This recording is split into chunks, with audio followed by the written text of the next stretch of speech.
Yung box, meron siyang ano ba to? Magnetic na opening. Ayan, open natin siya. And there it is.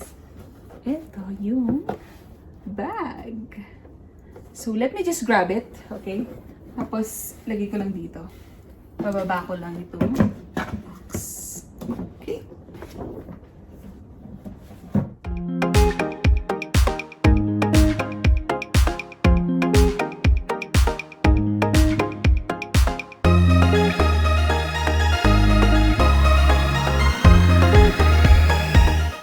Hi everyone, this is Janice and welcome back to my channel. This is vlog number 2. Arte fashion vlog with yours truly, Janice.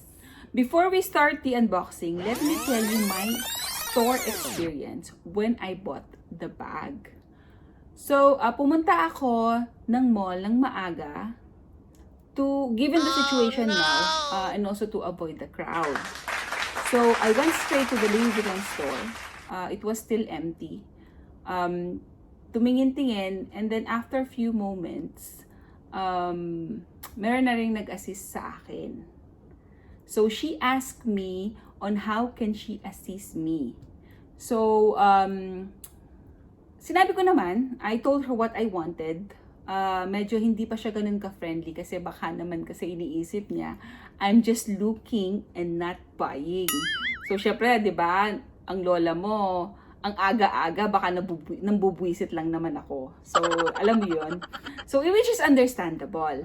So, ayun, so, after, dinala niya dinala niya yung mga ni-request ko sa kanyang mga items.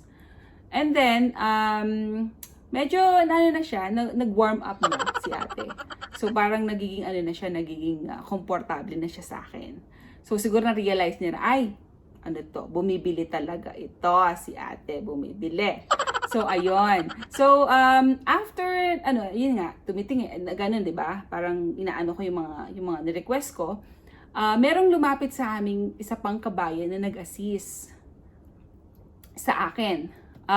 And then, finally, binili ko rin naman yung bumili na rin naman ako. So, after yung bumili na naman ako.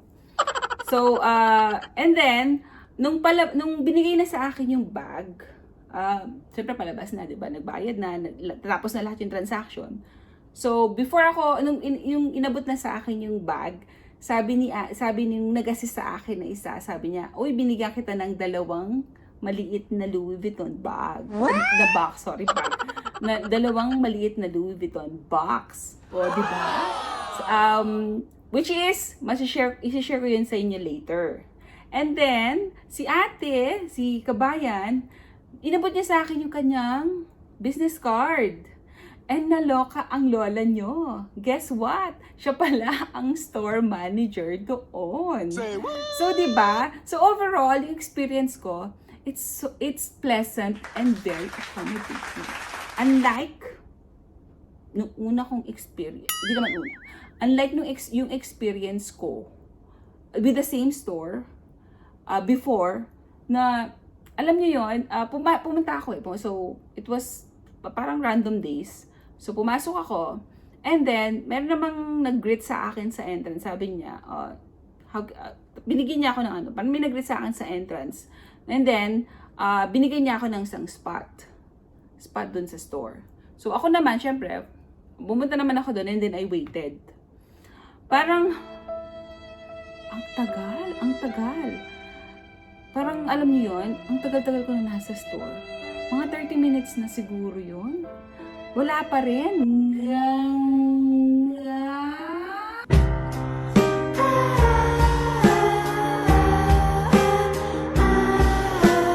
Ang lola nyo, parang napanis ang beauty ko.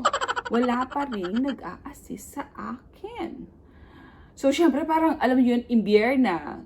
Gigil na ako. Pero alam niyo yun, pero syempre, nasa Louis Vuitton store ka. So, dapat medyo, alam niyo, in character ka pa rin, di ba? So, ayun. So, nag-walk out na lang ako. Pero deep inside, alam niyo yung pakiramdam na parang, They ask you how you are, you just have to say that you're fine when you're not really fine, but you just can't get into it because they would... Ano ka na, gigil ka na parang, ay, bubibili na naman ako, bakit ganon? Alam niyo yung ganon? Ayoko na mag-isip ng masama, pero, you know, siguro, di lang nila ako type during that time. So, ayun, very opposite siya dun sa experience ko now, diba? Parang, now it's very accommodating, the other one is not so accommodating. Very, nangangi ako dun sa last experience ko. Ayun lang naman. So, let's go back to unboxing.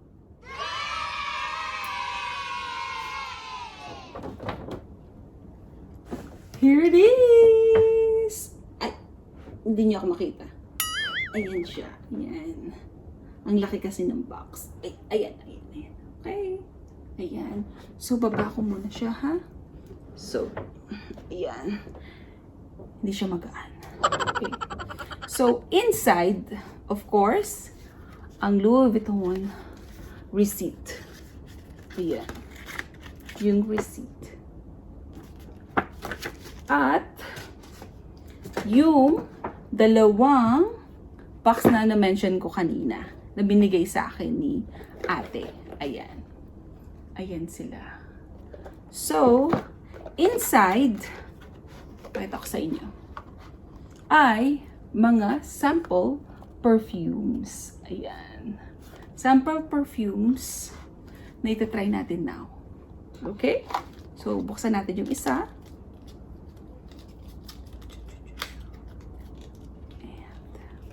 Ayan. Ito, try natin to. Ayan.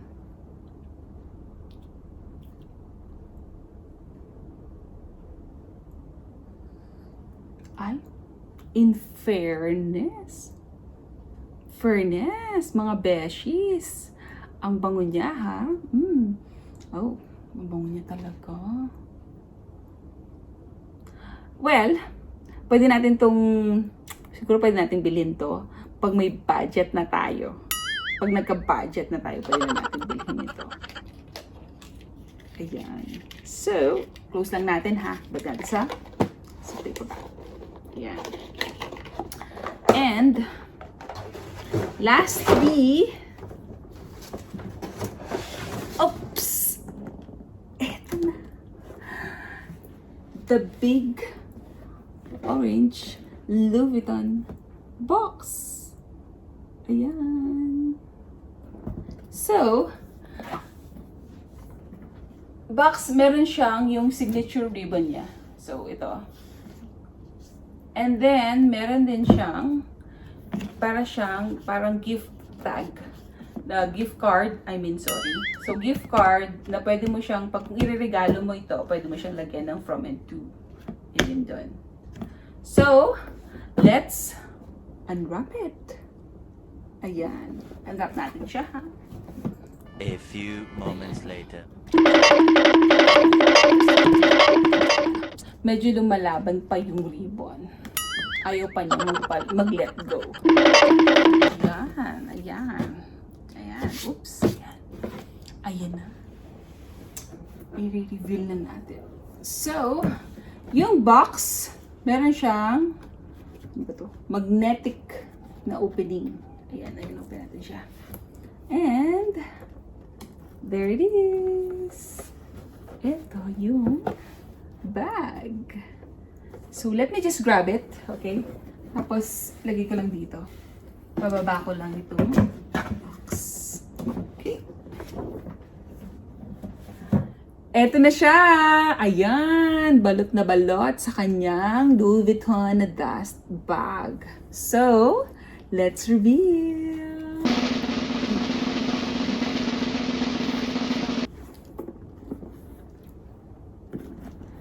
There it is! Wow! This is the new Nui bucket bag which has been pre-exclusively launched ng Louis Vuitton. Ayan. So, let's dig into the details. Yung color po ng bag is cream, not white. This bag is also available in black and blue. Yung string At yung mga straps niya are in caramel color. Ayan, caramel color. Lahat ng mga metal hardware niya are in gold color. Ayan, as you can see. And the material is embossed monogram imprente cowhide leather. Wow! Ayan.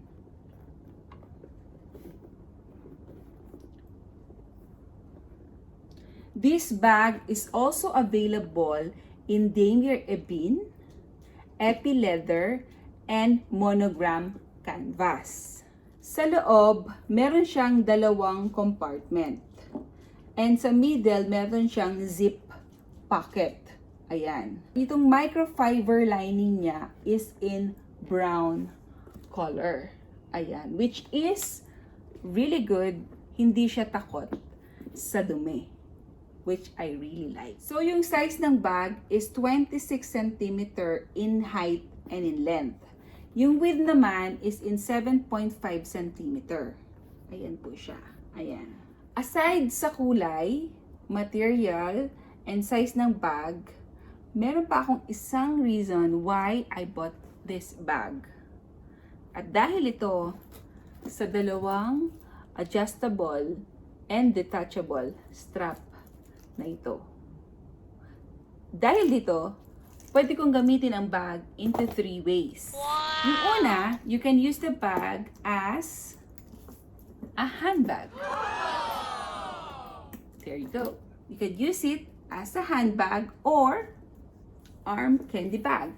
Na parang ganito mo siya gamitin. Ayan.